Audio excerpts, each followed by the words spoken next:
As we live our life in this beautiful world, we come in contact with so many people, objects, and situations. These are not random occurrences. We have chosen them to be part of our life. Before we got married, we chose our spouse at some point.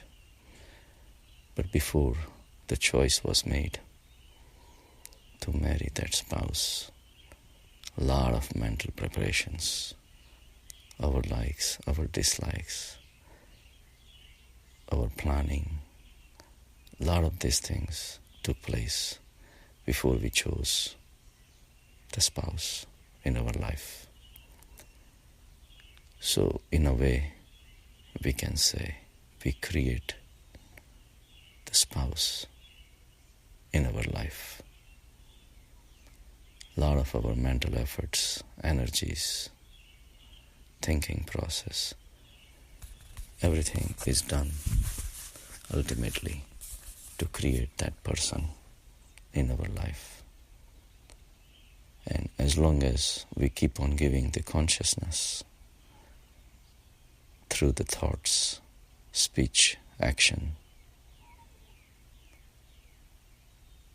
they will remain alive. And like we see in the divorces, the consciousness is withdrawn and that person ceases to exist in the life of the person who chooses the divorce. And that spouse is dead, basically. So, every single person that we choose to remain in contact with are our creations. Every single moment we are taking decisions, which direction to go, which direction not to go. Our choices, our vrittis, our vasanas ultimately makes us end up with the people or the objects or the situations that we finally have chosen in our life. So at a bigger level, as we go deeper into the meditative state, we realize that the vast pool of energy that we have, vast pool of awareness that we have, large pool of consciousness that we have, we are walking around with this vast, infinite energy that we decide to use to create this world within us. An outside object has to pass through our senses and ultimately end up in our consciousness. And the consciousness has to recognize. And then only that outside object is allowed to be entered within the kingdom of this consciousness. So every single object is recreated in our psyche. We allow those objects, peoples, and situations to be recreated within us. So we are the creator. If we had decided not to lend the consciousness to these objects, people, or situation, then they would not have existed, at least within our mini universe.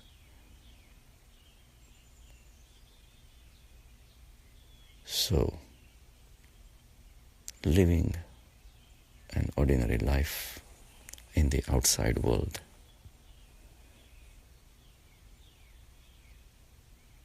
is a very basic way of looking at life. But when you bring your senses, your energy, your consciousness, your awareness into the picture, everything merges, and you realize that in a way you are the creator of this universe, and everybody is. That's the beauty of it. Everybody is a creator of their own world. Just the way you are the creator of your child. Your prana, your energy, your consciousness, your awareness, everything were required to produce a child. And after that, since the child is your creation, you will take care of him or her. You will be part of their life. You will take part in their upbringing. You will give them love, unconditional love, without asking anything from them, but to your best capacity, give them whatever is needed. So that's where your true love shines out, where you do not want anything from them. If you are a creator, how can a creation give you anything substantial? When you expect something from your creation, then you are not doing the role of a creator. So just the way you raise your child without any expectation from the child and give them to your best capacity, whatever is required. It's same way if we can treat every single person, whether it's a spouse or a child or a friend or a patient or a customer, every single person who comes in the sphere of our awareness, if we treat them as our creations, you become the creator of every single person or the objects or the situations within your life. If you treat them as your own creations, where you do not want anything from them, but you become the giver of love, giver of understanding, giver of their needs, then the flow of energy only goes from yourself to them without needing anything from them. You walk around in this world with that attitude of a parent, of a creator. Then you're reaching closer to the God who has created this beautiful universe, and He is still participating in the day-to-day operations of the universe. Creation, maintenance, destruction, everything is being done, and He is part of it. Same way, by being the parent to the world, you are a creator of this world. You are playing a role of a mini God of your mini universe.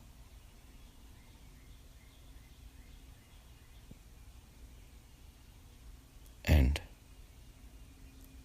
your attitude changes to the world without expecting anything from the world. You will be in a constant state of giving.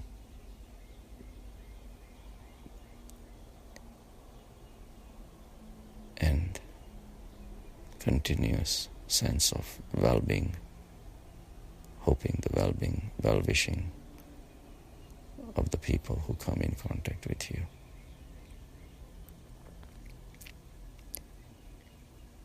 There are 3 ways you can interact with anyone in the samsara. One is tamas. Tamas is the darkest of your personality, darkest part of your personality, where you want everything from the world and you don't believe in giving anything back to the world. That's tamas. Then next stage is rajas, where you do something for the world, but you want something in return. Going to work, doing a job, but then wanting to get paid. Nothing wrong with it. At least it's better than tamas, where you're only the receiver, not a giver. But in rajas, you are a giver and also you are a receiver. But then comes the next stage, where you go into tapas. Tapas is where you give, but you don't expect to receive anything. So tapas is the stage which is liked by God. If you want to make friends with God, you have to be like Him.